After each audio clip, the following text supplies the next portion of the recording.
Hello students, welcome to TSAT classes. భారత రాజ్యాంగంలోని historical background, evolution, separation of powers theory ఈ అంశాలని మనం లాస్ట్ క్లాసెస్లో చూసుకోవడం జరిగింది. భారత రాజ్యాంగము జనవరి 26, 1950 రోజున అమల్లోకి రావడం జరిగింది. 2 సంవత్సరాల 11 నెలల 18 రోజుల కష్టం మనం ఇప్పుడు చూస్తున్న 75 సంవత్సరాల రాజ్యాంగం. మరి భారత రాజ్యాంగం యొక్క లక్షణాలు ఏంటి? What are the salient features of the Indian Constitution? What is the uniqueness of the Constitution? రాజ్యాంగంలోని అనేకమైన అంశాలు వేరే కంట్రీస్ నుంచి కూడా తీసుకొని వచ్చాం. సోర్స్ ఆఫ్ ది కాన్స్టిట్యూషన్ అని నెక్స్ట్ క్లాస్లో చెప్తాను. బట్ రాజ్యాంగం యొక్క యూనిక్నెస్ ఏంటి?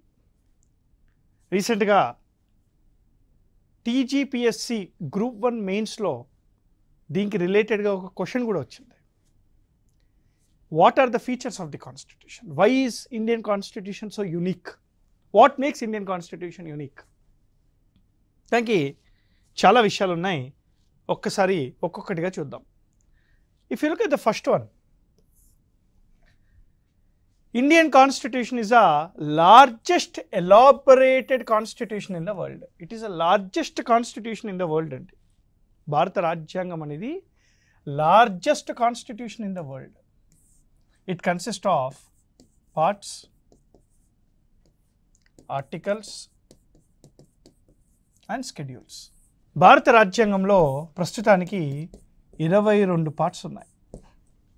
There are 22 parts in the Indian Constitution. 12 schedules ఉన్నాయి. There are 12 schedules in the Indian Constitution. రాజ్యాంగం అమల్లోకి వచ్చినప్పుడు 8 ఉండే, ఇప్పుడు 12 schedules ఉన్నాయి. రాజ్యాంగములో 395 ఆర్టికల్స్ ఉన్నాయి. 395 ఆర్టికల్స్ ఉన్నాయి. మనకి సబ్ క్లాజెస్, సబ్ ఆర్టికల్స్ అన్నీ కూడాను లెక్కిస్తే 467 ఆర్టికల్స్ ఉంటాయి. ఆల్మోస్ట్ 467 ప్రొవిజన్స్ ఉంటాయి. Indian constitution is the largest constitution in the world. ఎందుకు? వై? నాకు చాలా రీజన్స్ ఉన్నాయి. దానిలో ఫస్ట్ రీజను పాపులేషన్, రెండో reason diversity, inspiration from government of India act 1935, కేంద్ర రాష్ట్ర సంబంధాలు, డీటెయిల్డ్ ఎక్స్ప్లెనేషన్. ఇవన్నీ కారణాల వల్ల Indian constitution is the largest constitution in the world, largest democracy in the world. What is the longest democracy? America. Largest democracy? India. మరి రెండో feature, Indian constitution is a లిఖితపూర్వమైన constitution. It is a written constitution. జనరల్గా there are 2 types of constitutions: written constitution, unwritten constitution. Examples for written constitution వచ్చేసి మనకి USA ఉంది, India ఉంది, Pakistan return constitution యొక్క ఎగ్జాంపులే. మరి అన్రిటర్న్ కాన్స్టిట్యూషన్ ఏంటి sir? Example Britain, UK, New Zealand, Israel. ఇవన్నీ unwritten constitution అన్నమాట. What is the difference between both? India is called a return constitution. భారత రాజ్యాంగం అనేది return constitution. Return constitution is where it is return once in the history. ఒకేసారి రాసేస్తాం, మళ్ళీ మళ్ళీ రాయం. ఒకేసారి రాసేస్తాం కాబట్టి there is a difference between primary and secondary constitution. రాజ్యాంగం primary constitution అయితే మిగతా చట్టాలన్నీ కూడాను సెకండరీ కాన్స్టిట్యూషన్స్ అవుతాయి. రిటర్న్ కాన్స్టిట్యూషను రిజిడ్గా ఉంటుంది. It is rigid in nature. It is rigid in nature. Written constitution is rigid in nature, point number 1. Written constitution is written once in the history. There is a difference between primary and secondary constitution. Written కాన్స్టిట్యూషన్లో న్యాయ వ్యవస్థ కొద్దిగా పవర్ఫుల్గా ఉంటుంది. Judiciary is powerful. Amendment is not easy. అంటే రాజ్యాంగాన్ని సవరించడం తేలిక కాదు, చాలా కష్టంగా చేస్తారు. రూల్ ఆఫ్ లా అనేది రిటర్న్ కాన్స్టిట్యూషన్లో ఎక్కువగా ఉంటుంది. Rule of law is prevail in return constitution. అదే అన్రిటన్ కాన్స్టిట్యూషను ప్రతి చట్టము లెజిస్లేచర్ చేసిన ప్రతి చట్టము ప్రైమరీ లానే. అందుకే లెజిస్లేటివ్ సుప్రీమసీ ఎక్కువ ఉంటుంది అక్కడ. ఫ్లెక్సిబుల్ కాన్స్టిట్యూషన్ ఉంటుంది. Legislature is very much supreme in that. Okay, so this is your written constitution. మూడో sir, a federation with unitary features. KC Wheare ఏమన్నాడంటే ఈ సైడ్ Indian constitution is a quasi federal అని అంటాడు. భారత రాజ్యాంగం అనేది, భారతదేశం అనేది క్వాజీ ఫెడరల్ అంటే ఏంటి? ఈ క్వాజాయ్ ఫెడరల్ అంటే it consist of both the features of federation and unitary. What is the difference? Federation అంటే ఇండియాలో ఉన్నవి ఏవే ఉన్నాయి చెప్తున్నాను చూడండి. డివిజన్ ఆఫ్ పవర్స్ ఉంటాయి సెంటర్కి మరియు స్టేట్కి, కేంద్ర రాష్ట్ర సంబంధాలు. They is a division of powers between centre and state. There is a division of power between center and state, right? There is also a, right, independent judiciary. There is a written constitution. The subjects are divided into 3 lists. India lo union list, state list and concurrent list. Union జాబితాలో ఉండే subjects మీద చట్టాలు చేసే అధికారం కేంద్రానికి మాత్రమే ఉంటుంది. రాష్ట్ర జాబితాలోని సబ్జెక్ట్స్ మీద చట్టాలు చేసే అధికారం రాష్ట్ర లెజిస్లేచర్, రాష్ట్ర శాసనసభకు ఉంటుంది. కంకరెంట్ లిస్ట్లో ఉండే సబ్జెక్ట్స్ మీద చట్టాలు చేసే అధికారం ఎవరైనా చేయొచ్చు. కేంద్రమైనా చేయొచ్చు, రాష్ట్రాలైనా చేయవచ్చు. కానీ అల్టిమేట్గా కేంద్రం చేసింది నెగ్గుతుంది, అది వేరే. సో ఇండియాలో ఫెడరల్ ఫీచర్స్ ఉన్నాయి. అంటే ఇండియాలో డివిజన్ ఆఫ్ పవర్స్ ఉంటాయి. కేంద్రము రాష్ట్రము ఏర్పాటు చేస్తారు. న్యాయ వ్యవస్థ ఇండిపెండెంట్గా ఉంటుంది. ఇండియాలో రిటర్న్ కాన్స్టిట్యూషన్ ఉంటుంది. ఇండియన్ కాన్స్టిట్యూషన్ రిజిడ్గా ఉంటుంది. అంటే సవరణ అనే తేలిక కాదు. అదే యూనిటరీ ఫీచర్స్ కూడా ఉన్నాయి ఇండియాలో. ఏంటది? There is only single constitution, single citizenship, ఒకే పౌరసత్వం. కేంద్రానికి కానివ్వండి, రాష్ట్రానికి కానివ్వండి ఒకే రాజ్యాంగం ఉంటుంది. దేశం మొత్తంలో ఉండే అన్ని వ్యక్తులకు కానీ ఒకే పౌరసత్వం ఉంటుంది. అదేవిధంగా ఫ్లెక్సిబుల్ కాన్స్టిట్యూషన్ కూడా ఉంటుంది. అంటే ఏంటి? భారత రాజ్యాంగంలోని కొన్ని అంశాలను తేలిగ్గా సవరించవచ్చు, కొన్ని అంశాలేమో తేలిగ్గా సవరించలేము, కొన్ని ఏమో తేలిగ్గా సవరించవచ్చు. అదే కాకుండా ఇండియాలో మనకి వెరీ ఇంపార్టెంట్ ఇంటిగ్రేటెడ్ జ్యుడిషియరీ కూడా ఉంటుంది. They is also integrated judiciary. అదే కాకుండా very important for the exam, residuary powers.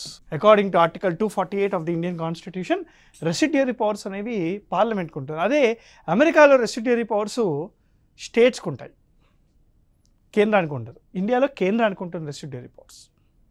గుర్తుపెట్టుకోవాలి సార్, ఇది ఎగ్జామ్కి ఇంపార్టెంట్ మనకి. అంటే India is a federation with strong centre అనమాట. మరి ఇండియాలో ఫెడరేషన్ ఉంది మరియు యూనిటరీ ఉన్నా కూడా, నెక్స్ట్ ఇందాక చెప్పా, ఇండియాలో ఫెడరేషన్ ఉన్నప్పటికీ కూడాను సెంటరే స్ట్రాంగ్. ఇండియాలో కేంద్ర రాష్ట్ర సంబంధాలు ఉన్నప్పటికీ కూడాను కేంద్రానికి ఎక్కువ అధికారాలు ఉంటాయి. ఎందుకంటారు? దానికి కొన్ని కారణాలు ఉన్నాయి.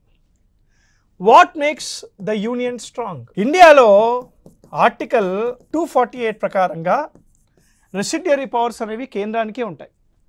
That makes union strong. Article 2 మరియు 3 ప్రకారంగా ఒక కొత్త రాష్ట్రాన్ని ఏర్పాటు చేయాలన్నా, లేదా బయట ఇండియాలో లేని ఏదైనా ఒక స్థలాన్ని ఇండియాలో కలుపుకోవాలన్నా కేంద్రానికి మాత్రమే ఉంటుంది, వేరే వాళ్ళకు ఉండదు. అది ఇప్పుడు ఉత్తరప్రదేశ్ని 5 రాష్ట్రాలుగా చేయాలన్నా, లేదా పాకిస్తాన్ని ఇండియాలో కలుపుకోవాలన్నా కేంద్రమే చేయొచ్చు, రాష్ట్రాలు చేయలేవు. That makes union strong. 3 article 155 రాష్ట్రానికి హెడ్ ఎవరంటే గవర్నరు. ఆ గవర్నర్ని అపాయింట్ చేసేది ఎవరు sir? Centre. President of India appoints governor. That makes the centre strong. అంటే ఒక స్టేట్కి హెడ్ అయిన గవర్నర్ని సెంటర్ అపాయింట్ చేస్తుంది. క్లాష్ వస్తుంది కదా ఇక్కడ. అంటే కేంద్రమే స్ట్రాంగ్ ఇక్కడ కూడా. 4 ఆర్టికల్ 169 కేంద్రంలో ద్విసభ కౌన్సిల్, ఒక కౌన్సిల్ని ఏర్పాటు చేయాలన్నా, ఉన్న కౌన్సిల్ని తీసేయాలన్నా కేంద్రమే చేస్తుంది. It is the parliament which has the authority to abolish are create a state legislative council. అదే కాదు సార్, ఇంకా ఉన్నాయి 5 ఆర్టికల్ 11 ఇండియాలో పౌరసత్వం మీద ఏదైనా ఒక రెగ్యులేషన్ తీసుకోవాలన్నా, పౌరసత్వం మీద ఒక చట్టాన్ని తీసుకొని రావాలన్నా కేంద్రమే తీసుకొస్తుంది, రాష్ట్రాలకి సంబంధం లేదు. రాష్ట్రాలకి పౌరసత్వం మీద అధికారం లేదు. We are just called Indians. I'm not called citizen of the state, I'm called citizen of this country. అదే కాదు సార్. 6 ఆర్టికల్ 312 ఒక కొత్త ఆల్ ఇండియా సర్వీస్ని క్రియేట్ చేయాలన్నా కేంద్రమే చేస్తుంది. ఆ ఆల్ ఇండియా సర్వీసు ఎక్కడైనా పనిచేస్తాడు, రాష్ట్రాలలో పనిచేస్తాడు. కానీ ఆల్ ఇండియా సర్వీస్ని క్రియేట్ చేయాలంటే కేంద్రమే చేస్తుంది. It is a parliament which has the authority to create a new all India service under article 312 of the Indian constitution. అంటే ఇండియాలో there is a division of powers between center and state. కేంద్రానికి రాష్ట్రానికి division of powers ఉన్నప్పటికీ కూడాను కేంద్రమే ఎక్కువగా powerful ఉంటుంది. కేంద్రము, centre is more powerful. Why? ఈ కారణాల వల్ల సెంటర్ ఈజ్ మోర్ పవర్ఫుల్. గుర్తుపెట్టుకోవాలి సార్ ఇవన్నీ. రైట్, ఇది మనకి నెక్స్ట్ లక్షణము, federation with strong centre. Both rigid మరియు ఫ్లెక్సిబుల్ అంటే amendment of the constitution. Amendment of the Constitution. Article 368 of the Indian Constitution deals with amendment. సవరించడము, సవరణ. అమెండ్మెంట్ అంటే ఏంటి? చేంజ్. చేంజ్ అంటే you add something in the Constitution, you delete something in the Constitution, or you modify something in the Constitution. రాజ్యాంగంలో ఏదైనా ఒక ప్రొవిజన్ని తీసేసినా, add చేసినా, modify చేసినా దాన్ని సవరణ అని అంటాం. ఆర్టికల్ 368 ద్వారా మనకి ఆ ప్రొసీజర్ తెలుస్తుంది. ఇండియాలో there are 2 types of amendment. What is the meaning of rigid amendment? ఈ ఆర్టికల్ క్లాస్ 368 క్లాస్ 2లో రాస్తున్న అంశాలని సవరించాలి అంటే ముందుగా పార్లమెంట్లో రాజ్యాంగ సవరణ బిల్లుని ప్రవేశపెట్టాలి. అలా పెట్టాక లోక్సభ మరియు రాజ్యసభ ఈ రాజ్యాంగ సవరణ బిల్లుని పాస్ చేయాలి. అలా పాస్ అయ్యాక మినిమం 50% రాజ్యాలు దాన్ని రాటిఫై చేయాలి, ఒప్పుకోవాలి.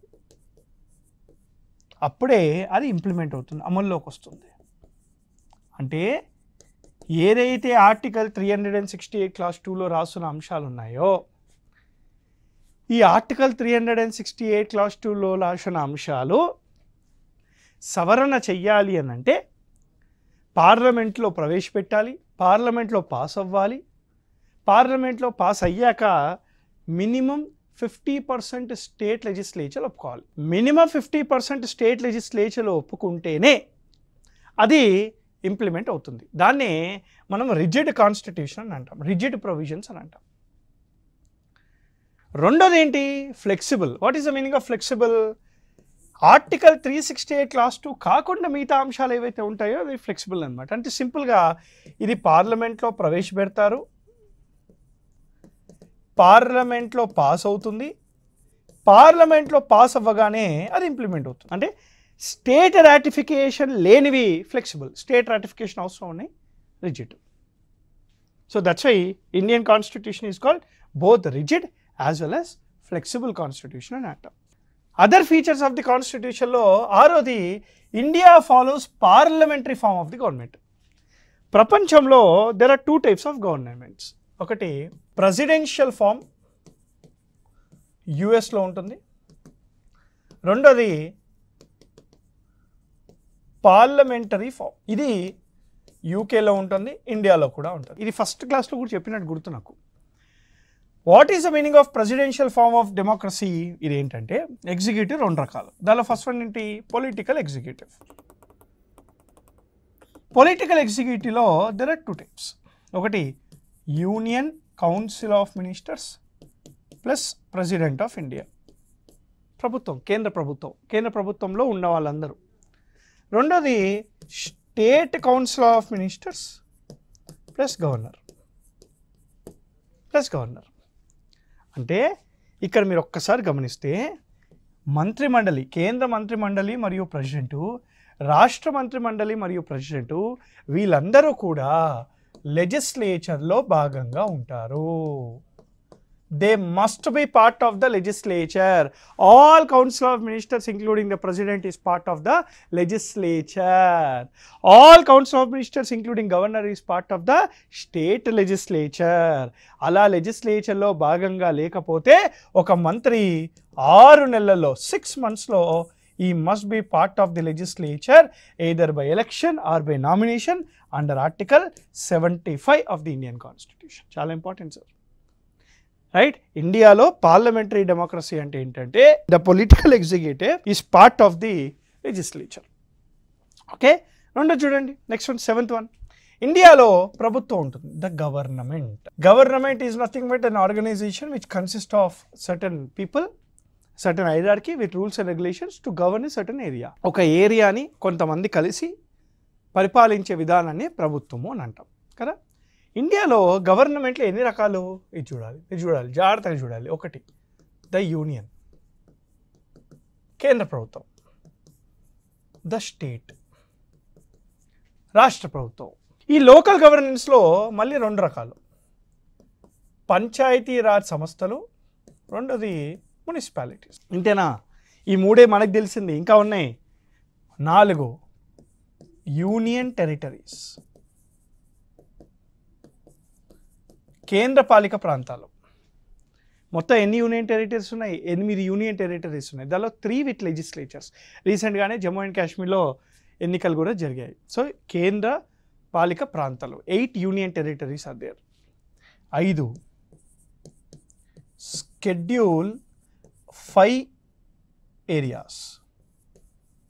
There are schedule 5 areas. ఈ షెడ్యూల్ 5 ఏరియాస్ ఎన్ని రాష్ట్రాలలో ఉన్నాయి? They're in 10 states, directly governed by the President of India. Schedule 6 areas, 80 states. Assam, Tripura, Meghalaya, Mizoram. Cooperative societies. Sahakara Sanghalu, Part 9B of the Constitution. Part 9B of the Constitution, Sahakara Sanghalu. చూడండి, government అనేది మన ఇండియాలో the union, the state, local governance, union territories, schedule 5 ప్రాంతాలు, schedule 6 ప్రాంతాలు, cooperative societies, ఇవన్నీ కూడా ఉంటాయి అన్నమాట. Okay, part 5, part 6, part 9, part 8, right, schedules 244 class 1, 244 class 2, right, part 9B cooperative societies అన్నమాట. ఓకే, నెక్స్ట్ వన్ చూడండి. ఇండియాలో first past the post system మరియు ప్రపోర్షనల్ రిప్రజెంటేటివ్ సిస్టమ్ 2 ఉంటాయి. డెమోక్రసీ అనేది 2 రకాలుగా ఉంటుంది, డైరెక్ట్ డెమోక్రసీ మరియు indirect democracy. Know what is the meaning of direct democracy? Right, ఇక్కడ రైట్ టు ఓట్ ఉంటుంది మరియు రైట్ టు రీకాల్ కూడా ఉంటుంది. స్విట్జర్లాండ్లో చూస్తాం మనం. Madhya Pradesh is the first state in India to implement direct democracy in local governance. Right to రీకాల్ని తీసుకొచ్చిన ఫస్ట్ స్టేట్ ఇండియాలో మధ్యప్రదేశ్. గుర్తుపెట్టుకోవాలి సార్ ఇది. ఓకే, మరి ఇండైరెక్ట్ డెమోక్రసీ అంటే ఏంటి? ఓన్లీ రైట్ టు ఓట్ మాత్రమే ఉంటుంది. దీన్నే పార్టిసిపేటరీ డెమోక్రసీ అని కూడా అంటారు, లేదా రిప్రజెంటేటివ్ డెమోక్రసీ అని కూడా అంటారు. ఇండైరెక్ట్ డెమోక్రసీలో రైట్ టు ఓట్ వచ్చేసి 2 రకాలుగా ఉంటుంది. First past the post system, proportional representative system. First past the post system, proportional representative system. ఈ first past the post system ఇండియాలో లోక్సభ ఎంపీస్కి గాను, అసెంబ్లీకి చెందిన ఎమ్మెల్యేస్కి గాను, పంచాయతీరాజ్ సంస్థలు, రైట్, మెంబర్స్కి గాను, మున్సిపాలిటీ ఎలక్షన్స్కి గాను, మున్సిపాలిటీ మెంబర్స్కి గాను ఇది యూజ్ చేస్తాం. ఈ యొక్క ఎన్నికల విధానాన్ని దీనికి యూజ్ చేస్తాం. మరి ప్రపోర్షనల్ రిప్రజెంటేటివ్ సిస్టమ్ దీనికి యూజ్ చేస్తాం సార్. రైట్, రాజ్యసభ ఎంపీల యొక్క ఎన్నికలు గాను, స్టేట్ లెజిస్లేటివ్ కౌన్సిల్ ఎమ్మెల్సీస్కి గాను, ప్రెసిడెంట్ ఆఫ్ ఇండియా ఎన్నికలకి గాను, వైస్ ప్రెసిడెంట్ ఆఫ్ ఇండియా యొక్క ఎన్నికలు, దీనికి మనం ప్రపోర్షనల్ రిప్రజెంటేటివ్ సిస్టమ్ అనే ఒక పద్ధతిని యూజ్ చేస్తాం. సో ఇండియాలో 2 రకాల ఎన్నికలు ఉంటాయి. ఈ 2 రకాల ఎన్నికలు డెమోక్రసీ, డైరెక్ట్ డెమోక్రసీ, ఇవన్నీ కూడా ఉంటాయన్నమాట. ఇది 8th one. మరి రెండో విషయం, ఈ నెక్స్ట్ ఫీచర్ ఏంటి? What is the next feature? ఇండియాలో బోత్ ఇండిపెండెంట్ జ్యుడిషియరీ ఉంటుంది, ఇంటిగ్రేటెడ్ జ్యుడిషియరీ కూడా ఉంటుంది. ఇది మీకు ముందే చెప్పినాను మీకు. ఇది what is the meaning of independent judiciary? ఇండియాలో రాజ్యాంగాన్ని కాపాడే వ్యవస్థ కాబట్టి భారత న్యాయ వ్యవస్థ ఇండిపెండెంట్గా పనిచేస్తుంది. మరి what is the meaning of integrated judiciary? Any law passed in India can be reviewed and implemented by any court. ఇండియాలో ఎవరు చేసిన చట్టమైనా కూడాను ఎవరైనా దాన్ని సమీక్షించి అమలు పరచవచ్చు. యూనియన్ చట్టాలు, కేంద్రం చేసిన చట్టాలు సుప్రీంకోర్టే తీసుకొని రావాలి, అక్కడే రివ్యూ చేయాలని లేదు. కేంద్రం తీసుకొచ్చిన చట్టాలు డిస్ట్రిక్ట్ కోర్టులు కూడా ఇంప్లిమెంట్ చేయొచ్చు. దాన్ని ఇంటిగ్రేటెడ్ జ్యుడిషియరీ అని అంటాం. ఇండియాలో జ్యుడిషియరీ వచ్చేసి ఇంటిగ్రేటెడ్ సిస్టమ్గా ఉంటుంది. Supreme court at the top, high court at state level and lower courts. దీన్ని సబార్డినేట్ కోర్ట్ అని కూడా అంటారు. మొత్తం దేశానికి there is only 1 supreme court, 25 high courts, 600+ subordinate courts ఉన్నాయి. మనకి 600 పైగా డిస్ట్రిక్ట్ కోర్టులు ఉన్నాయి. డిస్ట్రిక్ట్ కోర్టులలో మళ్ళీ రకరకాలుగా ఉంటాయి. Civil court, criminal court, revenue boards ఇట్లా ఉంటాయి అన్నమాట. Okay, next emergency provision. Part 18 of the constitution, article 352 to 360 talks about emergency. There are 3 types of emergencies: national emergency, state emergency, financial emergency. ఇప్పటి వరకు national emergency అనేది 3 సార్లు పెట్టారు, 3 times. ఎక్కువ సార్లు పెట్టిన స్టేట్ ఎమర్జెన్సీ ఉత్తరప్రదేశ్. అసలు స్టేట్ ఎమర్జెన్సీ పెట్టని రాష్ట్రాలు Telangana, Chhattisgarh. till now financial emergency was never imposed.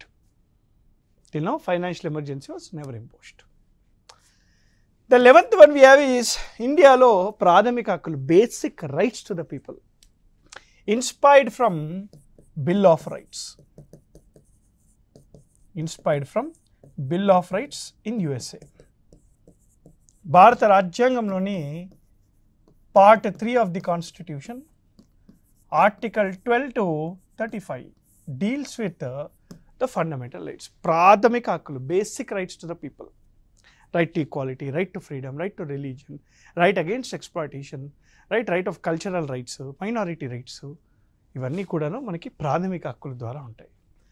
మరి ఇండియా ఆల్సో కన్సిస్ట్ ఆఫ్, భారత రాజ్యాంగంలో డ్యూటీస్ కూడా ఉన్నాయి. రైట్, మరి రైట్స్ ఉన్నప్పుడు డ్యూటీస్ ఉండాలి కదా. స్వరణ్ సింగ్ కమిటీ రికమెండేషన్స్ మీద రష్యన్ కాన్స్టిట్యూషన్ నుంచి తీసుకొని వచ్చాం. 42వ రాజ్యాంగ సవరణ చట్టము 1976 ద్వారా ఈ ఫండమెంటల్ డ్యూటీస్ అనేవి యాడ్ చేశారు. ఈ fundamental duties part 4A of the constitution, article 51 capital ఏలో మెన్షన్ చేస్తున్నాయి.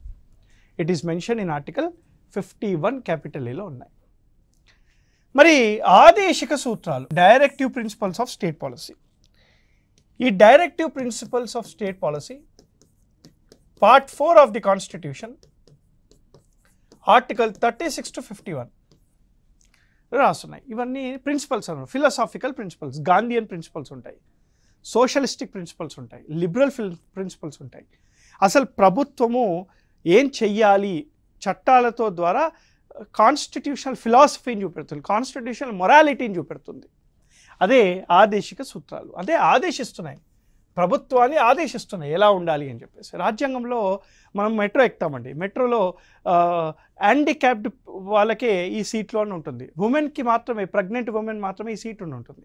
ఈ రాజ్యాంగంలో ఉండదు, అది ఉమెన్కి మాత్రమే ఆ సీట్ రిజర్వ్ చేయాలని చెప్పేసి. ఆదేశిక సూత్రాల ద్వారా ఎలా ఉండాలి అనే దాన్ని బట్టి చేస్తారనమాట. ఓకే, ఇది ఆదేశిక సూత్రాలు. And last one we have universal adult franchise, right? Part 15 of the Constitution, Article 326 deals with right to vote. Right to vote on the basis of universal adult franchise అంటే ఏజ్ అన్నమాట. ఒక వ్యక్తి ఇండియాలో 18 years దాటేస్తే అతనికి vote హక్కు వస్తుంది అన్నమాట. ఈ 18 యాక్చువల్గా 21 yearsగా ఉండేది. రాజీవ్ గాంధీ గవర్నమెంట్లో 61వ రాజ్యాంగ సవరణ చట్టం 1989 ద్వారా 61వ రాజ్యాంగ సవరణ చట్టం ద్వారా మనకి ఈ ఆర్టికల్ 326లో సవరణ తీసుకొచ్చి రైట్ టు ఓట్ అనేది ఇప్పుడు ఆర్టికల్ మన ఏజ్ అనేది డిక్రీజ్ చేయడం జరిగింది. రీసెంట్గా చూసుకుంటే మన 2024 ఎన్నికల్లో ఇండియాలో సుమారుగా 95 కోట్ల ఓటర్లు ఉన్నారు. 95 crore voters are there in India. It is almost equal to population of some 30 countries in the world. మనం హ్యాట్స్ ఆఫ్ చెప్పాల్సింది ఆర్టికల్ 324 ద్వారా స్థాపించబడ్డ ఎన్నికల సంఘానికి, election commission of India. It is a single organisation which conducts elections in free and transparent manner. So this is very important. ఇవి రాజ్యాంగ లక్షణాలు, features of the Indian constitution. రాజ్యాంగం యొక్క లక్షణాలను అర్థం చేసుకుంటేనే ఆ లక్షణాలతో కూడిన విషయాలను ఫ్యూచర్ క్లాసెస్లో ఇంకా అర్థం అవుతూ ఉంటాయి. Understanding a person is very important to be with them అని అంటారు కదా, అలానే రాజ్యాంగాన్ని అర్థం చేసుకోవడం కూడా చాలా important to understand what is constitution. ఇది features of the Indian constitution. ఇంకో టాపిక్తోని మళ్ళీ కలుస్తాను. Till then happy learning. Jai Hind.